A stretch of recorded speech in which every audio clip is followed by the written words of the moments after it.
So good morning, everybody. I'm Bert Jackson. If you don't know me, I'm the CEO of the Cape Cod Technology Council. Welcome everybody here today.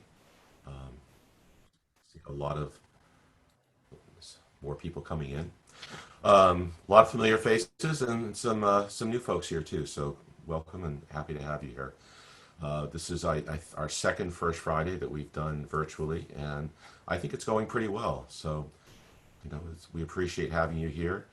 You don't have to get up early and drive anywhere, but do miss seeing all of you, together in person and breaking bread and sharing with you. So just a little housekeeping before we get started. The First Friday series is sponsored by Open Cape, and we thank Open Cape for that. They are. Steve said he wouldn't be able to be here today. They've got a lot going on in terms of their first residential pilot. It's going to be in Rob Brennan's new construction in Hyannis.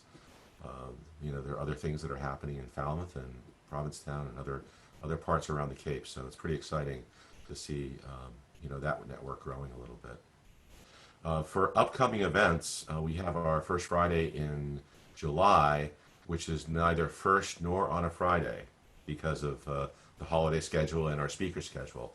So some of you, I think, remember Dr. Joe Cavader. He was our speaker in February talking about telemedicine, and who knew how prescient he was going to be with everything that happened after that. So Dr. Vic Cavader is coming back in July. I think it's July, I have to look at the date here real quick. It's going to be, come on calendar. I believe it's July 9th, which is a Thursday. So an odd time for our First Friday, but he'll be there giving us an update on what's happening with telemedicine and what we've learned in the last few months with that. Our infrastructure committee meeting is on the third Wednesday of this month, and that date would be the 17th. That's open to anybody, and it'll be in our newsletter, so you can join that. And I see a lot of folks from the infrastructure committee here as well. Also, would like to acknowledge some of our board members here today. The board is an amazingly active volunteer board that keeps the Tech Council going. Jean's here, Rich, Jennifer, George, Mark, Ed, JD. If I've missed anybody, I'm sorry. And finally, I'd like to acknowledge George Vaughn, who's the sponsor for today's First Friday. George, is there anything you want to say before we get started? No, I'm fine, Brett. Just welcoming everybody, and don't forget that with the tax deadline put off until July 15th, don't forget to get your taxes in on time. Thank you. George's company is Vaughn and Associates, based in Braintree. He's got clients down here on the Cape and all around. And George is also the accountant for the Tech Council and does an amazing job for us. So I highly recommend him. He's very easy to work with, very efficient.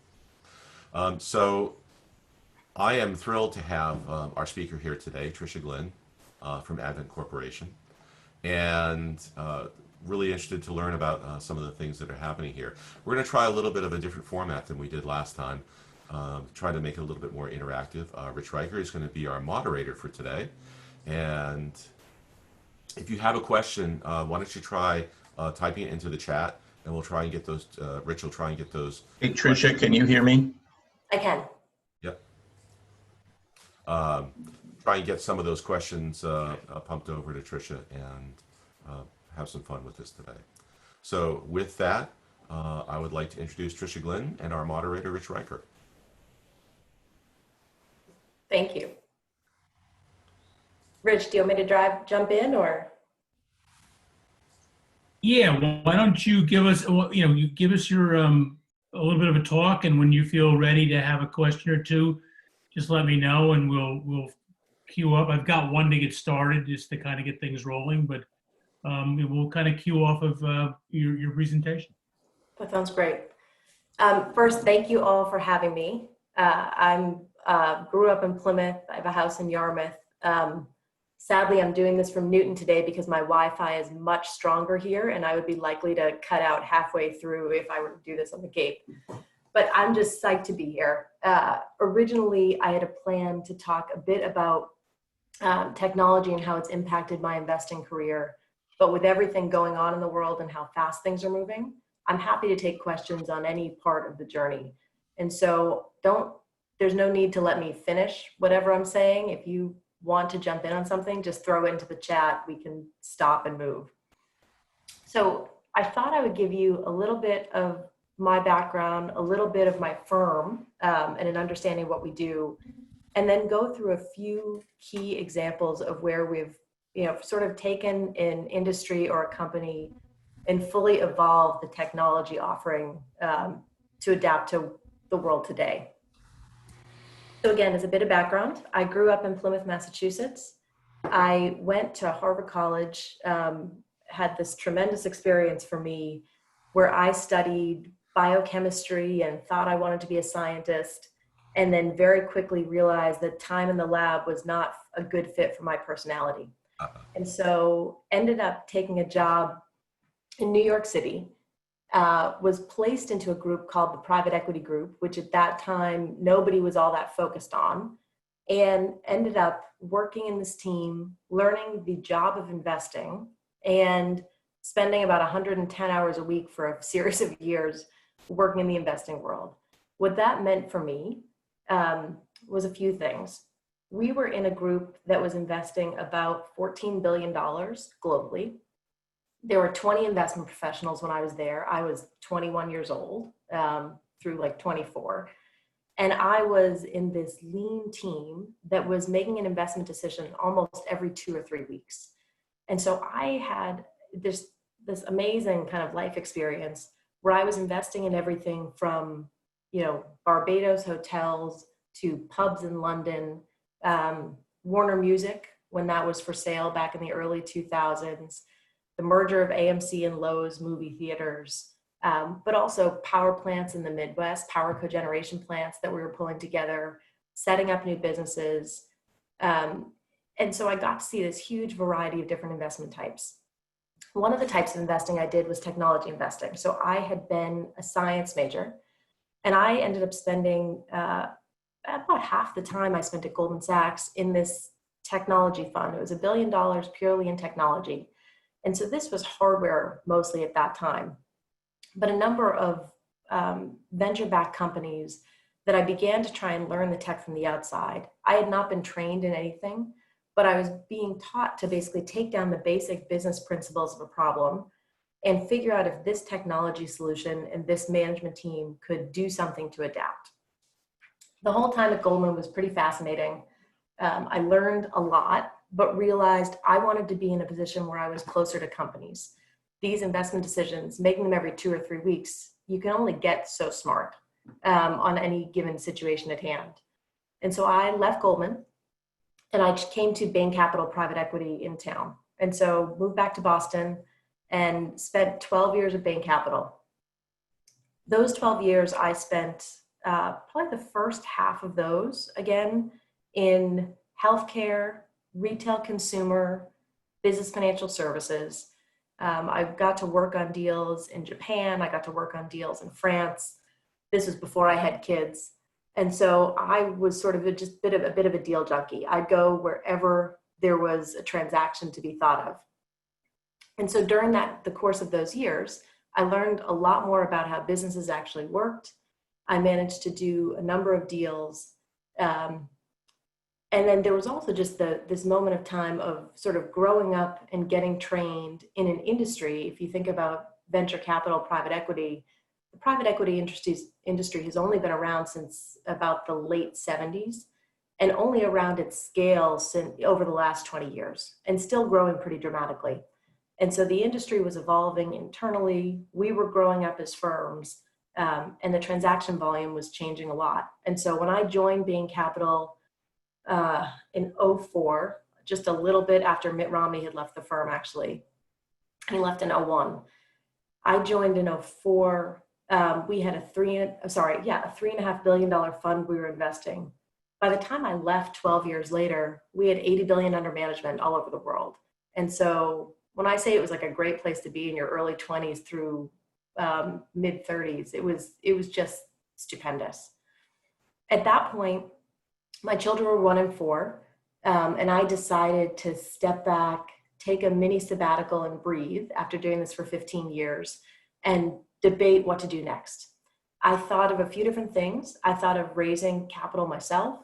I thought of going into an operating role.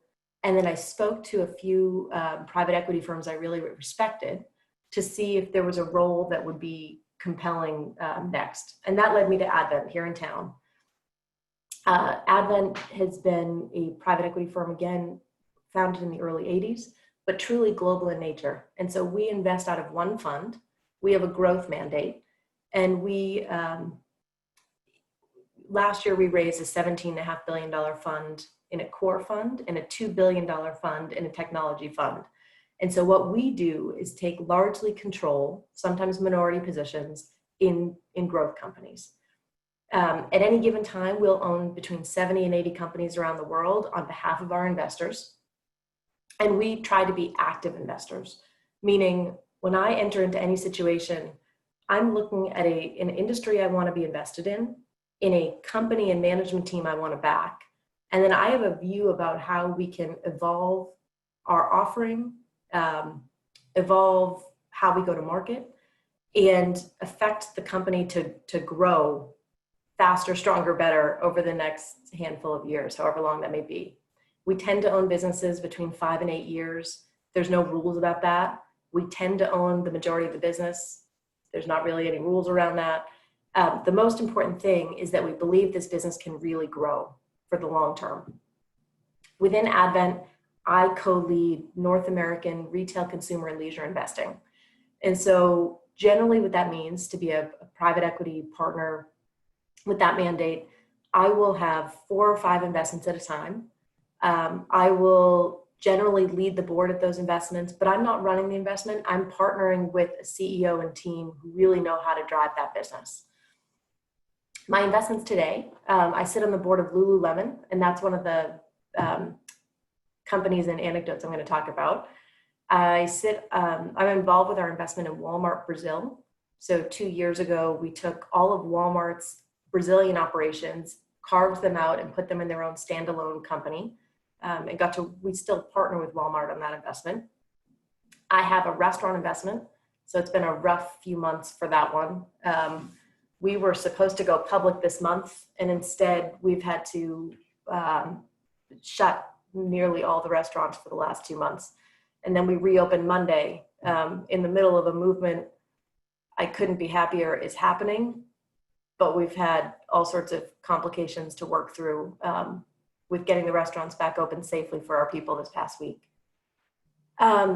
And then I have a prestige beauty asset called Olaplex. It fixes damaged hair. I am totally hawking the product. Everybody should use it. It's called Olaplex, but it's a great new beauty investment that we made earlier in January. So that's a bit about Advent and a bit about my background. I thought what I would do next is just give a bit of a case study around technology at Lululemon. Assuming that sounds okay, unless there's any questions to this date.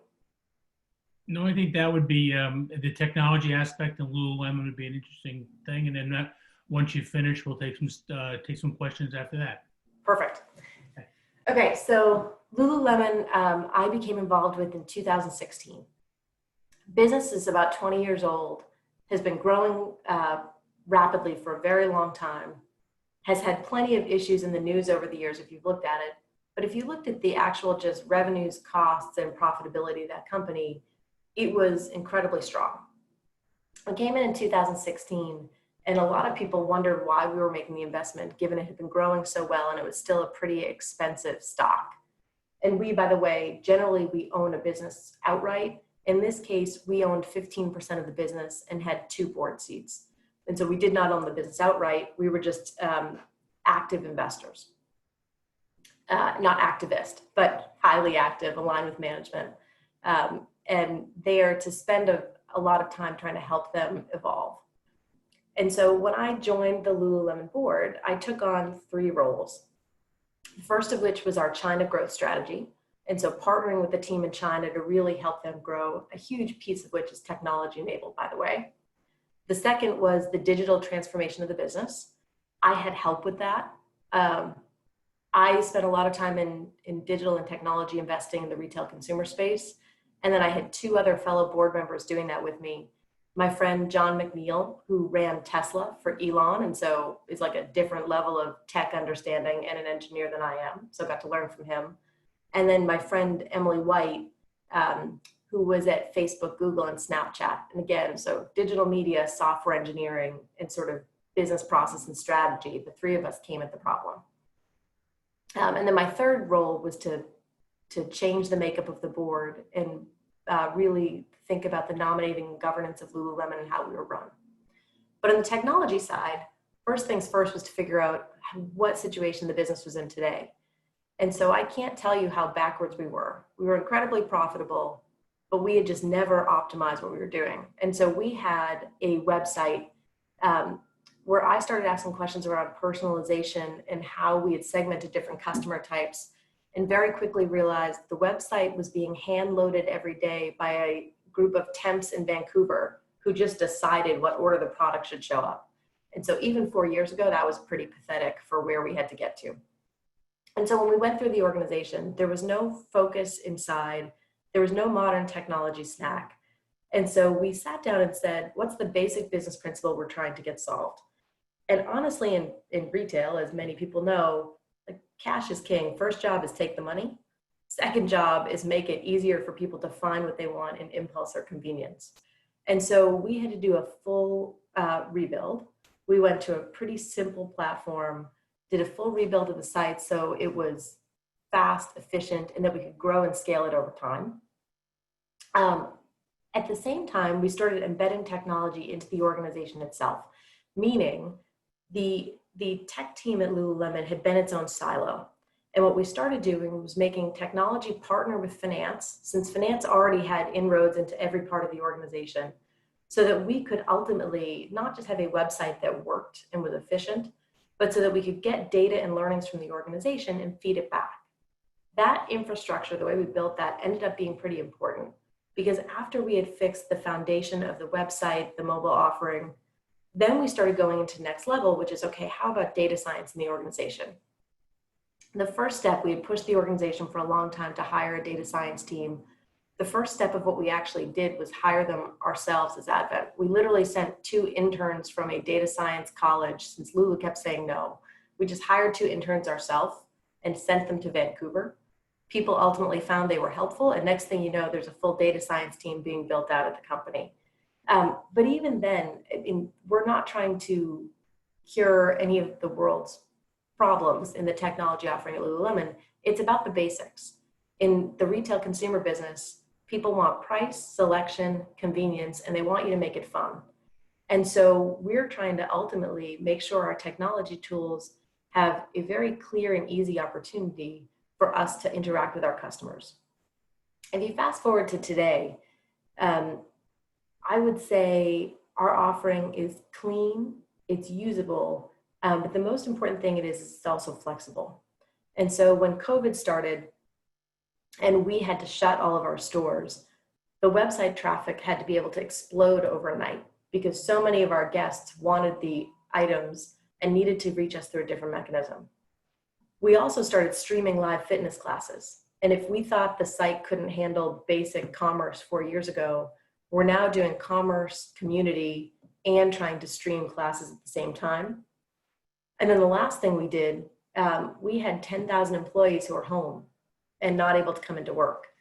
And over the course of 4 days, the company set up an online university, taking all the HR and people training they had and put it online, available, basically a Zoom university of content we already had.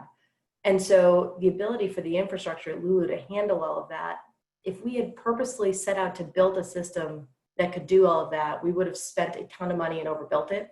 And so the key was actually just having a really basic system of building blocks that we could keep layering on quickly. And so that's one example of data transformation. The other important thing we did actually ties into China. So in China, the the technology offering and the way people interact is just, it's way ahead of where we are in the US. And so for most US businesses, when they grow overseas, everybody keeps thinking about the US headquarters as the way things are supposed to be done. And in technology at Lulu, we flipped the paradigm a bit. And we basically said, if China is ahead of us, why aren't we taking learnings from China back on digital?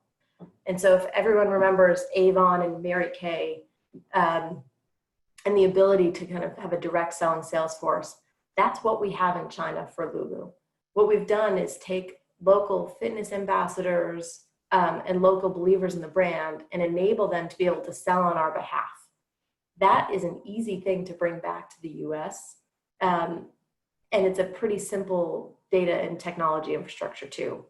And so again, in what I do for a living, we have a number of technology investments inside Advent. And it's always key in those investments to make sure they're not only solving a major business problem today, but also really thoughtfully knowing where the world is going to go from here. But that's in pure technology investing. In retail consumer investing, like I do, technology is a tool. And so we always need to come back down to first principles. What are we trying to solve? And then put the right technology offering around that so that we're not being held back by choices we've made in the past as things go forward. Cool. You sort of touched on it, but from your perspective, when you apply technology to a company like Lululemon, how do you balance the build from within cost versus the outside tools, Slack, Zoom? Obviously, the pandemic kind of sped things up. How do you kind of manage that cost structure? Almost always we're trying to use outside third-party tools because we're just not going to be best in the world at adapting anything to our own systems. So in the case of selling infrastructure, digital marketing, in the data science, we're going to try and use third-party off-the-shelf tools every time we possibly can. The only places we'd ever try and build our own is if it's really, truly something pure to the brand. If the question was more around how to balance and even just think about the size of the spend, we have a strategic conversation amongst the board, which is just how important is this to our future? And like any of us would, right? And so in the case of Lululemon, we ultimately think the business could be half online. And we think the number of customer interactions we have that are through technology are going to be through the roof. And so for us, it's just one of the most strategic things we can do is to spend on this. So I have a question about how do you identify specific companies to invest in? For example, who identified Lululemon considering, and then you said, the question is, does anyone have a database from which the partners vote, or do partners identify and bring? So what is the process that brings a company into Advent for a potential investment? This I could probably talk about for hours, but I'll be really efficient. So this is my job. If you think about the number of people in the firm, over the course of your career, you first learn how to do the modeling and the analysis. Then you learn how to manage teams of people because we never have all the insight inside the firm. We're always working with lawyers, accountants, industry experts. If you're doing something in healthcare, regulatory experts who understand DC. And so then you understand how to assimilate all that information and figure out how to make the investment. And then ultimately, once you're leading a team or you're at the partner level, you're sourcing new deal ideas. The philosophy of it is, and this is just an Advent thing, every firm has their own perspective.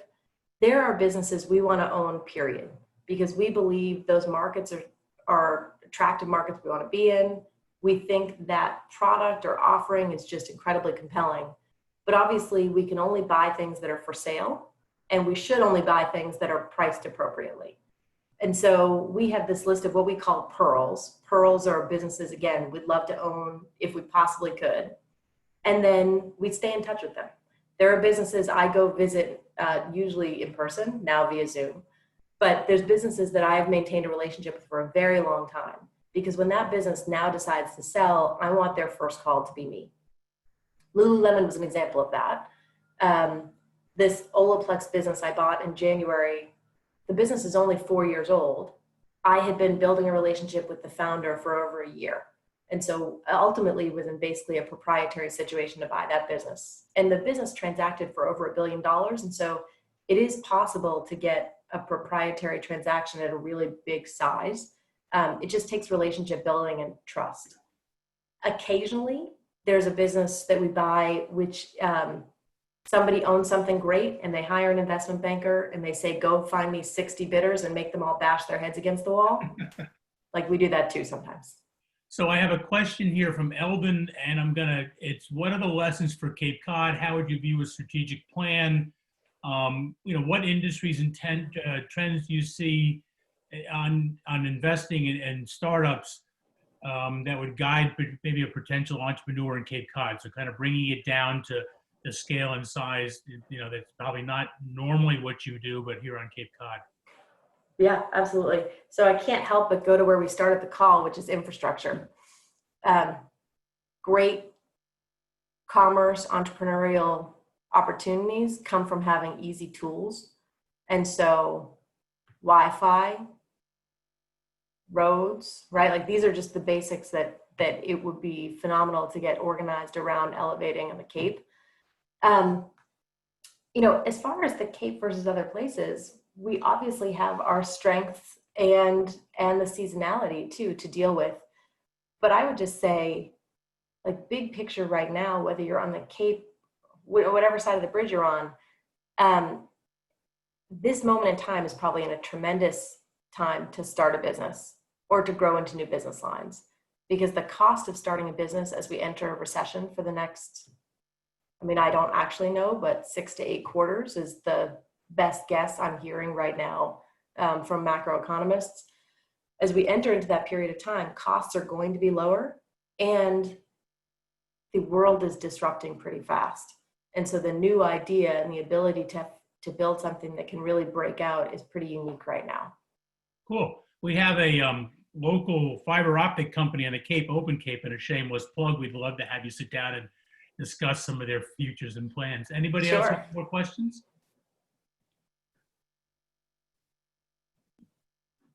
So it says, has the ability of capital changed over the past 10 years, particularly in the relations to emerging technologies in business? Yes. Yeah, massively.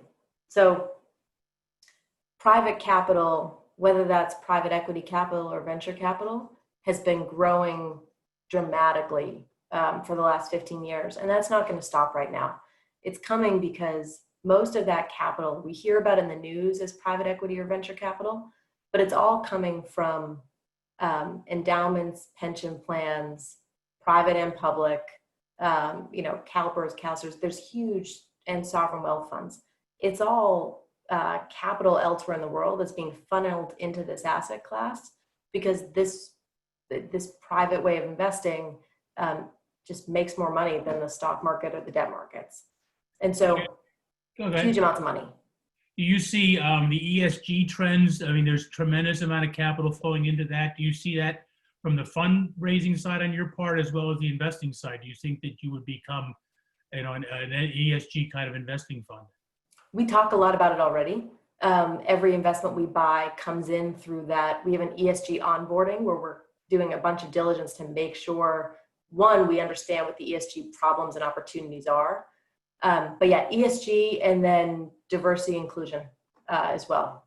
Those have been both rightfully called upon by investors in our space for us to pay more attention, but the firms have been building infrastructures around those for a long time. Oh, and by the way, it's environmental, social, and governance. It's kind of a, I don't know how to explain the trend, but that's what the ESG stands for.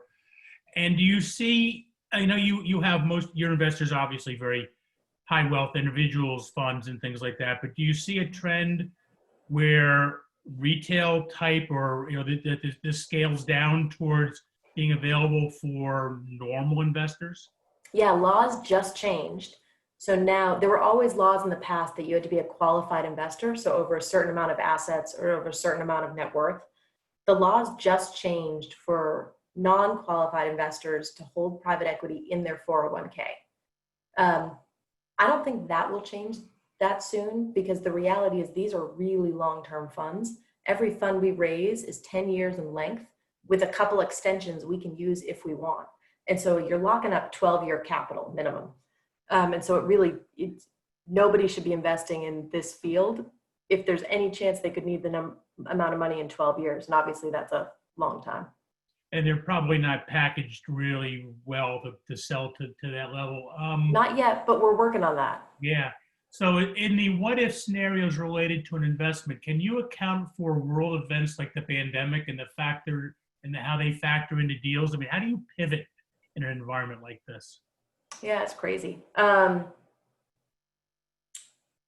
mean, what actually happened, right?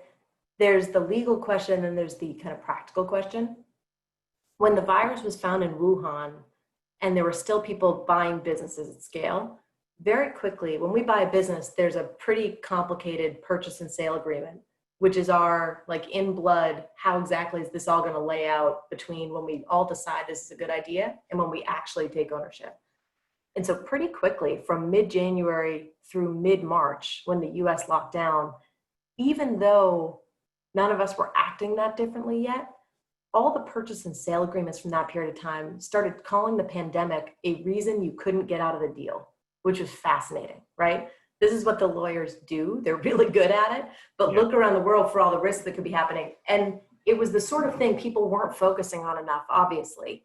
But all of a sudden in March, you've agreed to buy a business for whatever amount of money. All of a sudden you realize the recession it could happen. It's like, it's happening now and we're all locking up. And then you realize the contract you signed said the pandemic's not an out. And so I'm making it sound like we don't pay attention. We do pay a lot of attention, but I'd say the whole industry thought that was an easy thing to give until they realized the whole world was going to lock down. Yeah. So anyway, it's a company in England that was actually paying pandemic insurance that paid off handsomely. It was kind of interesting. Yeah. So there's a question about the current environment, the sensitivities around the riots and the demonstrations. You know, it's kind of a side ESG kind of question, but you see that starting to impact, obviously, advancing, helping Blacks become more socially mobile and some of those issues.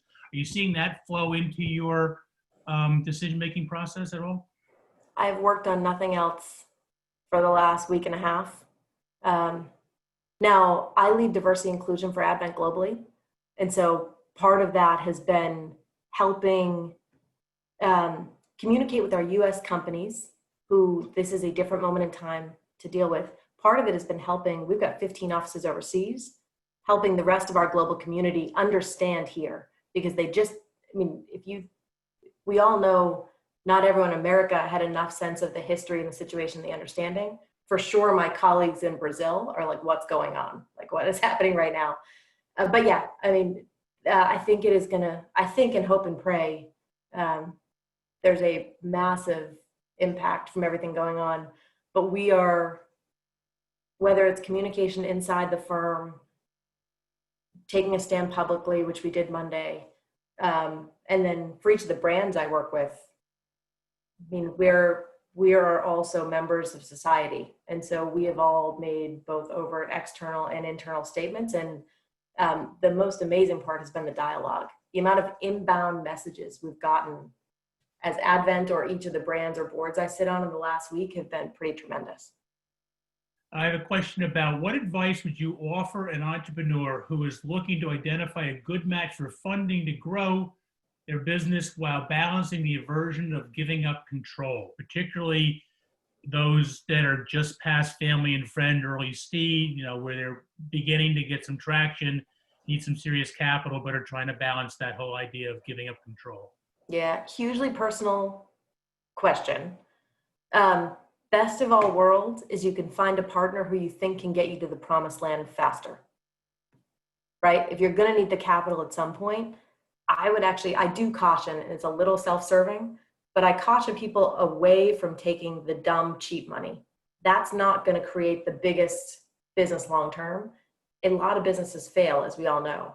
So if you've got a partner who's been there before and kind of see around corners with you, but also where you still have ability to control a piece of your business, that's like the perfect situation. But you've got to look at various options too. It's like any new job or finding a spouse, like don't pick the first one just because it's easy, like raising capital takes time. Yes, and 10 years ago, capital wasn't chasing the deals the way it is today. There's more capital than deals and quality deals, certainly. So yeah, that makes things harder. So there's a question about, in your view, you mentioned it quickly, but do you think we're either in a recession, heading to a recession, or do we throw out the textbook, Econ 101 definition of recession and kind of throw our hands up and we're in something? Yeah, so recession is 2 quarters of negative growth. So we're not in it yet, but realistically, yes, we're totally in it. Unemployment's around 20%. And unemployment elsewhere in the world is 10%. If we were fine and the rest of the world was 10%, we'd all be freaking out about a recession about to hit. We're already at 20%. And so yes, we're in a recession. The best modeling I've seen about that, and it basically comes down to what is the real viral impact of COVID, and how good a job will governments do controlling it? And if you take each of those 2 questions on a spectrum and try and put them against each other, I've seen anywhere from 4 to 8 quarters of recession. So 1 to 2 years. Do anyone know for sure? No. But ultimately, we're going to need a vaccine to fully get back to work. Are public market valuations and what we're seeing in the economy, how out of whack, or are they in line, or what are your views on the market's kind of view of things versus the economists? One woman's vote, they're crazy, but it's just my vote. It just doesn't make any sense because one, everyone and their mother is going to miss earnings this year by a long shot. Like there's no way you can take this amount of disruption. We've been locked in our houses for 12 weeks.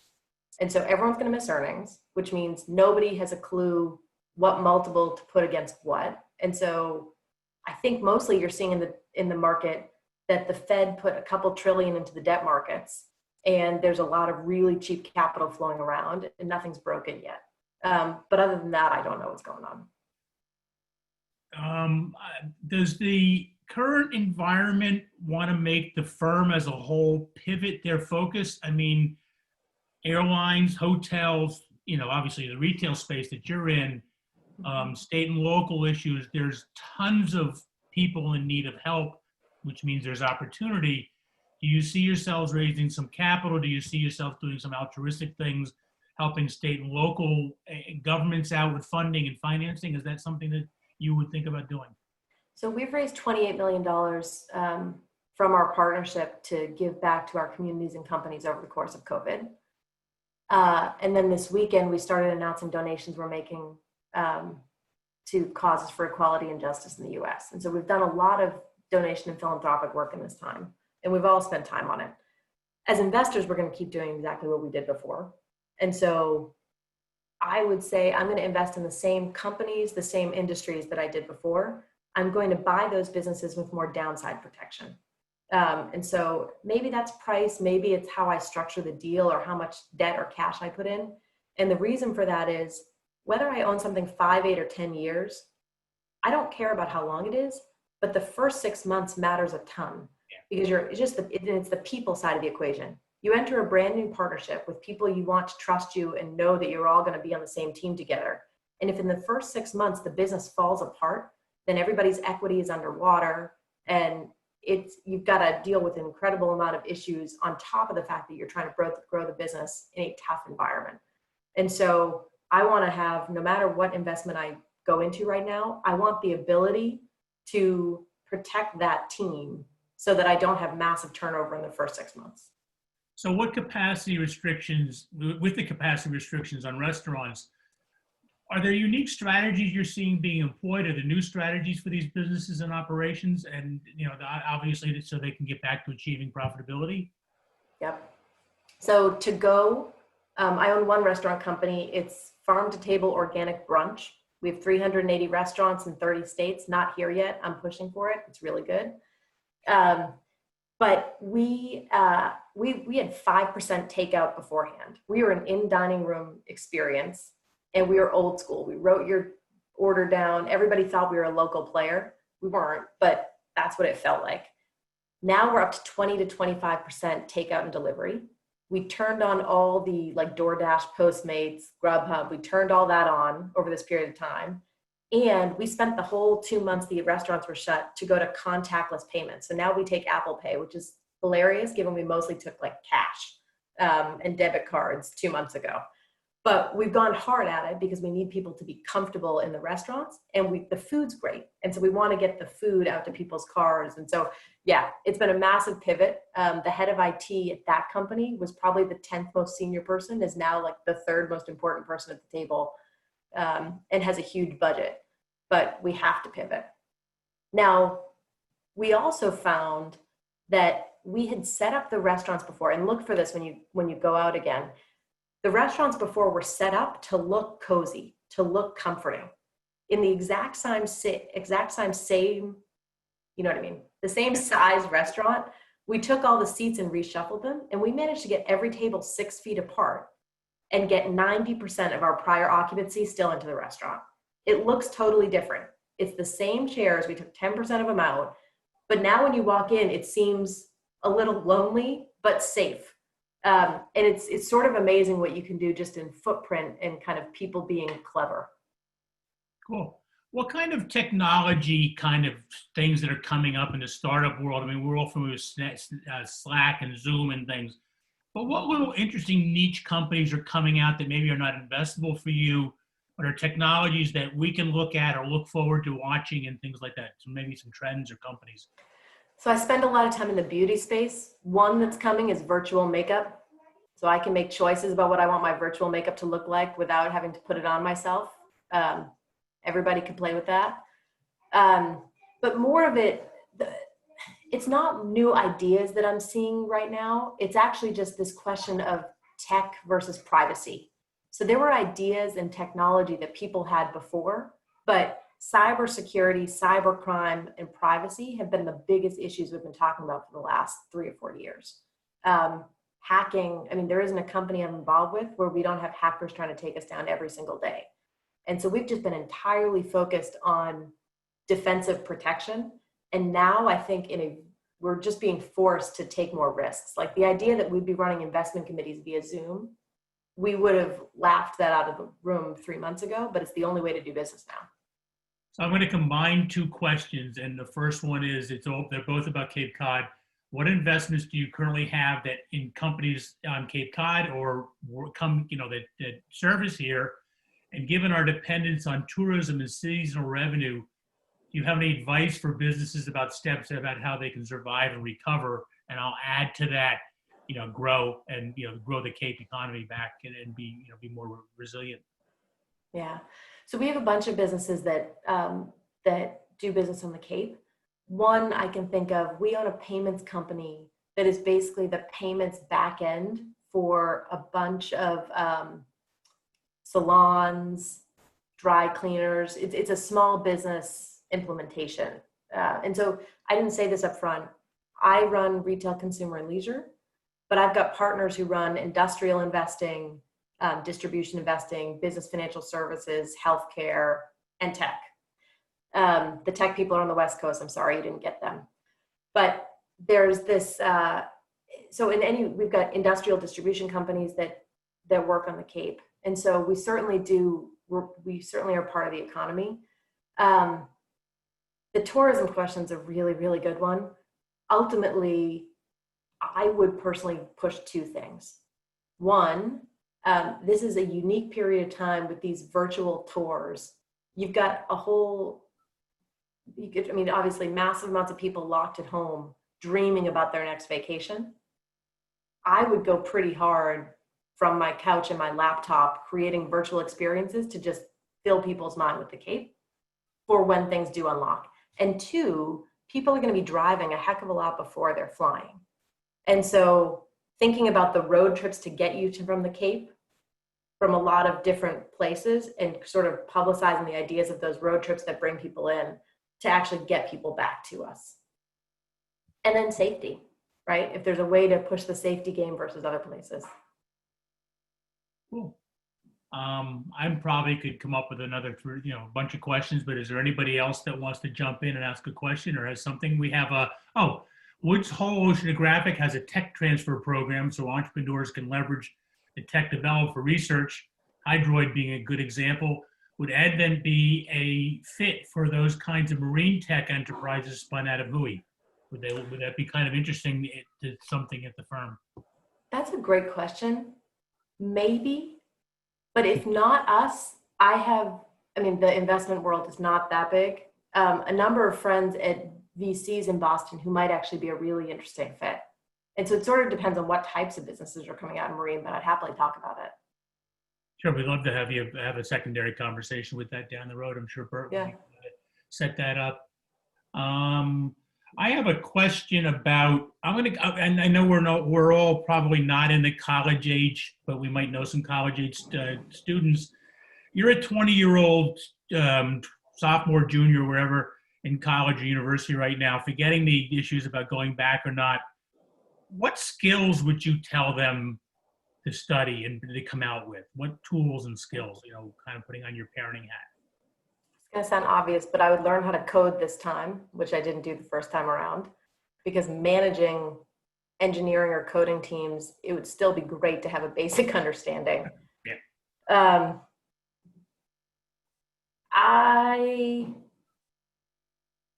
I'm still a big believer in the sciences. I just think the fundamentals around analysis and problem solving really go a tremendously long way. I mean, if you think about what we're going to be talking about, the big thing people are saying right now is that this pandemic brought virtual and tech-enabled interactions forward 5 years. But no doubt if you're in college now and you're going to be building the heart of your career 10, 20 years from now, that's got to be just like the most important thing to know. Yeah. And that's going to be data. It's going to be analysis. We're going to have more information than we know what to do with. So any major that helped me take those issues and break them down. And some financial understanding as well. Is the company or yourself, when you're looking at investment and financing in companies, is succession plan for professional service firms, that are in transition to a next generation, is that something that you take into your calculus when you're looking at companies?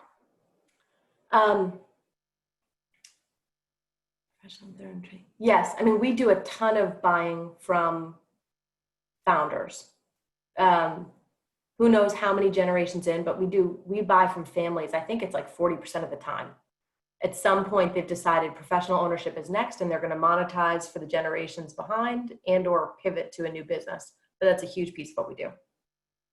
And there's a question about your take on work from home, on business structures and opportunities.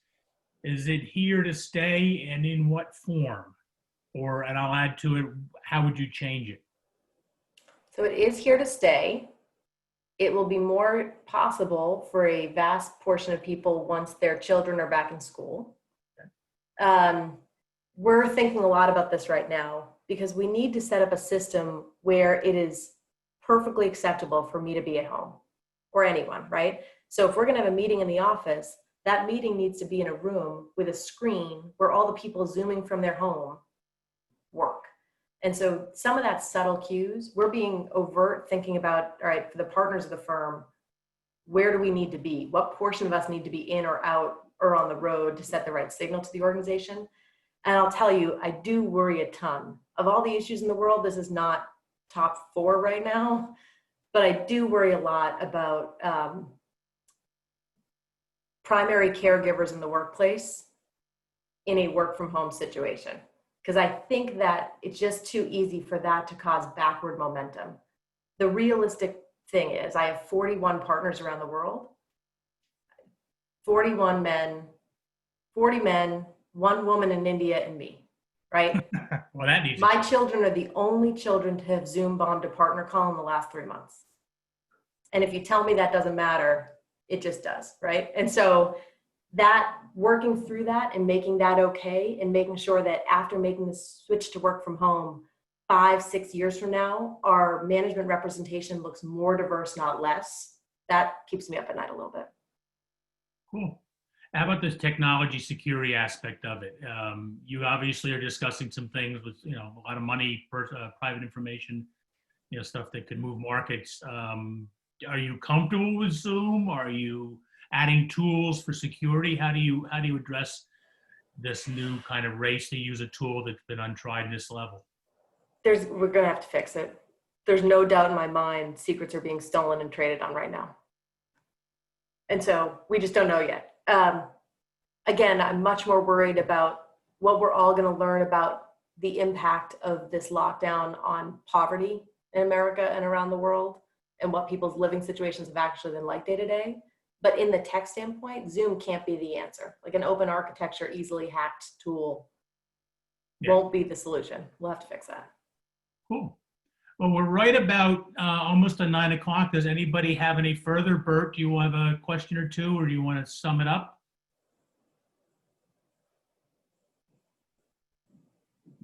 Bert's on mute. You're muted. I think that's one of the bingo things. You're on mute. And Tricia, thank you so much for this. I mean, this was a lot of great information. It was very insightful for me, and we try and guide entrepreneurs to paths forward. We have an organization here on the Cape called E4All. I think they're actually all around Massachusetts. They're probably a little too small at this point for those entrepreneurs, for you guys, but it's good to know that there's some place for them to go as they grow and develop. And a number of us are mentors within that program, so it's been very helpful to kind of think next steps and further, and then taking some of the ideas you talked about on a larger scale. And they still do work for some of the smaller entrepreneurs. They need to be focused on their businesses and things. So this has been very helpful. Great. Well, again, thank you very much. It was great to have you. I wish we could have done this in person, but it was wonderful. I thought there was some great questions from everybody. Tricia, if you don't mind, I'd love to share your contact info with Sure. with everyone who attended, and in case there's more questions or some other opportunities. Yeah, So, maybe in the future we'll be able to have you back and see how the story kind of progresses and comes out, and keep the conversation going. Thank you very much. It's been very informative. I'd love to. Thank you all for spending time this morning with me. I really appreciate it. Honored to be here. Great. Thank you everybody for being here. We'll see you at the next event. Take care, everyone. Take care. Bye. Bye, all.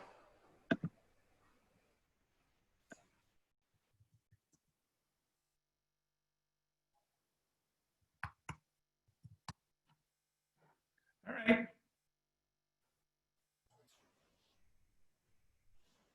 Good job, Rich. You know me, I can ask questions.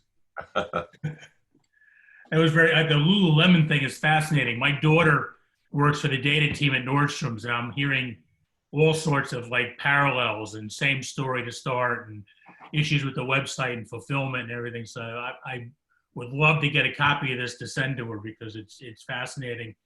And she had a roommate for a while that was on the digital team for Lululemon working on the website.